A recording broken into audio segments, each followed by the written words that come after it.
امام حنیفہ بہت ذہین تھے خدا کی قسم.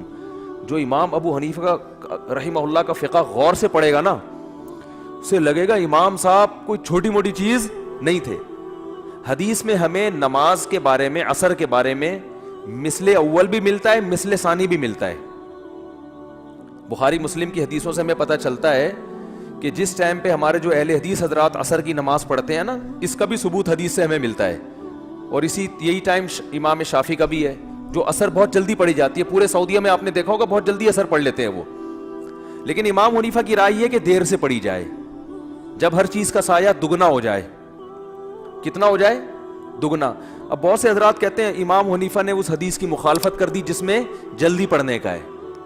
تو امام حنیفہ نے حدیث کی دونوں حدیثوں میں اس حدیث کو لیا جو قرآن کے زیادہ قریب ہے, کیونکہ سورج کا جو ڈھلکنا ہے نا, بڑی چینجنگ, یہ مثل اول پہ نہیں ہوتی, مثل ثانی پہ ہوتی ہے. یعنی جب ہر چیز کا سایہ آپ نے 1 فٹ کا اسکیل رکھا زمین پہ, جب اس اسکیل کا سایہ اتنا ہو جائے, دیکھیں جب سورج بالکل اوپر ہوتا ہے, اس بات کو ذرا ٹیکنیکل طریقے سے سمجھیں, سورج بالکل سر پہ ہوتا ہے تو ہر چیز کا سایہ 0 ہو جاتا ہے. کتنا ہو جاتا ہے؟ اگر آپ خط استوا پر ہوں, ایکویٹر پہ ہو نا, تو سورج جب بالکل آپ کے سر پہ ہوگا تو 1 فٹ اسکیل اگر ہے, اس کا سایہ کتنا ہوگا؟ 0, کیونکہ بالکل اوپر ہے نا. اب جب ذرا سا ڈھلکے گا, تو جیسے ہی تھوڑا سا ڈھلکا ہے ظہر شروع, اس پر پوری امت کا اتفاق ہے. پھر ڈھلکتے ڈھلکتے جب اس چیز کا سایہ اتنا ہو جائے جتنی وہ چیز ہے, یعنی 1 فٹ چیز کا سایہ 1 فٹ ہو جائے, تو جمہور علماء کہتے ہیں عصر کا ٹائم شروع ہو گیا. اور بخاری کی حدیث بھی ہے اس پر.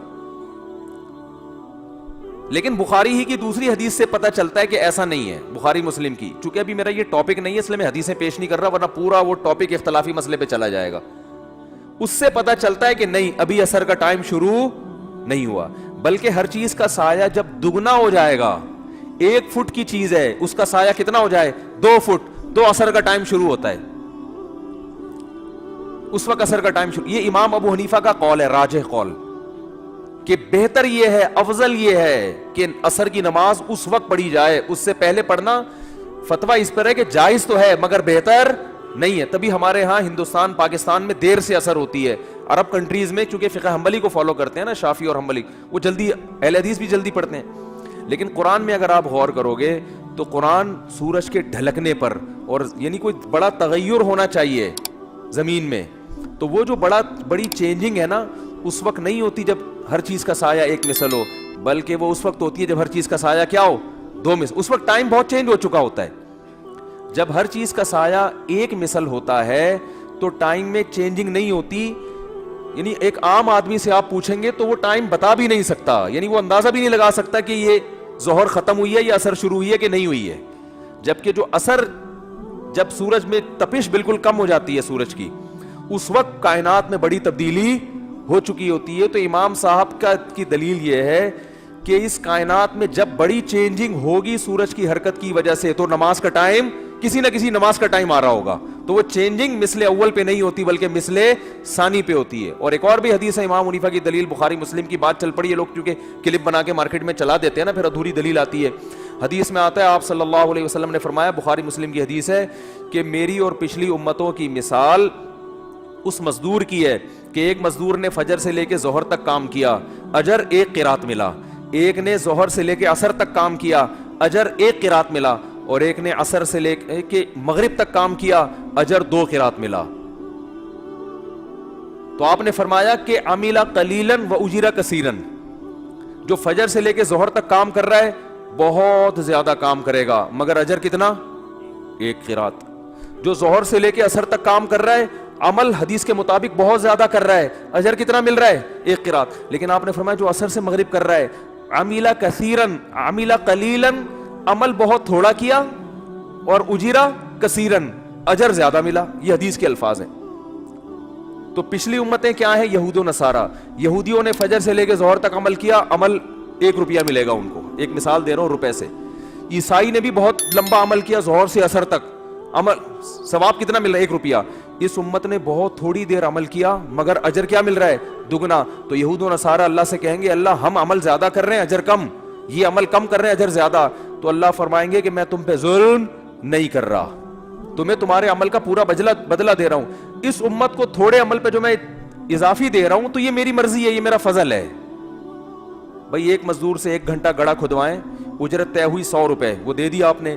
اس سے آدھا گھنٹہ گڑھا کھدوا کے اجرت طے 100 تھی لیکن آپ نے 500 روپے پکڑا دیے, تو 100 والا اعتراض تھوڑی کرے گا. آپ کہیں گے بھائی تمہیں تو پوری اجرت مل گئی نا, اب یہ ہماری اس سے تعلقات ہیں, ہم نے اس کو ڈبل دے دیا. تو یہ مثال فٹ بیٹھ ہی نہیں سکتی کہ اگر ہم عصر کو مثل اول پہ پڑھیں گے, کیونکہ پھر ظہر اور عصر کا جو فاصلہ ہے وہ اور عصر اور مغرب کا فاصلہ تقریباً برابر ہو جائیں گے. نہیں آ رہی بات سمجھ میں؟ اس سے پتہ چلتا ہے عصر اور مغرب کا فاصلہ کم ہے اور ظہر اور عصر کا زیادہ ہے. تو یہ حنفیہ جو امام ابو حنیفہ جو ٹائم بتاتے ہیں نا عصر کا, اس ٹائم پر تو یہ مثال فٹ بیٹھتی ہے. اور جو جمہور کا مسلک ہے کہ جلدی پڑھنا, اگر اس میں عصر کو اصل وقت مانا جائے تو اس پہ یہ مثال فٹ بیٹھتی نہیں ہے, کیونکہ اس میں ظہر عصر اور عصر مغرب کا فاصلہ تقریباً برابر ہو جائے گا, یہ مثال ہی نہیں منطبق ہوتی. تو اس لیے 1-2 حدیثیں سن کے مجتہدین سے بدگمان مت ہوا کرو اور فنڈر بننے کی کوشش مت کیا کرو کہ حدیث بھی پیش کی, حدیث نمبر بھی پیش کر دیا, حوالہ بھی پیش کر دیا, اب کیا رہ گیا سوائے اندھی تقلید کے. بھائی اندھی تقلید نہیں ہے, یہ تقلید علی وجہ البصیرہ ہے. جس امام کو ہم فالو کر رہے ہیں نا وہ چھوٹا موٹا امام نہیں ہے, وہ بہت ذہین ہے, اور وہ سب سے پہلے قرآن کو فوکس کرتے ہیں. اور قرآن سے بھی پتہ چلتا ہے کہ سورج کے ڈھلکنے میں جو اوقات میں بڑی تبدیلی آنی چاہیے, بڑی تبدیلی مثل اول پہ نہیں ہوتی بلکہ مثل ثانی پہ ہوتی ہے. دیکھو نا, صبح صادق کے وقت بہت بڑی تبدیلی ہوئی ہے نا, اندھیرا ختم ہو رہا ہے, سورج نکلنے والا ہے. ظہر کے وقت بہت بڑی تبدیلی ہوئی ہے, سورج بالکل فل تماتم چمک رہا ہے, ٹھیک ہے نا. مغرب کے وقت بھی بڑی تبدیلی ہوئی ہے, ایک دم کیا ہو گیا, پورا سورج ہی مارکیٹ سے شارٹ ہو گیا, لیکن ابھی روشنی اس کی باقی ہے افق میں. عشاء میں کیا ہے, وہ روشنی بھی ختم, سورج اپنے تمام تر لوازمات کے ساتھ مارکیٹ سے شارٹ ہو گیا ہے. یہ بڑی تبدیلی ہے, یعنی جو اس کے لوازمات تھے, روشنی کی کرنیں باقی تھی, وہ بھی ختم. تو عصر میں بھی بڑی تبدیلی ہے کہ جو سورج میں تپش تھی نا, تیزی, وہ تیزی سورج میں کیا ہو گئی ہے, ختم ہو گئی ہے. تو وہ جب دیر سے اثر ہوگی تو اس میں ہوتی ہے. ہاں اتنی دیر نہ ہو کہ مکروہ وقت شروع ہو جائے.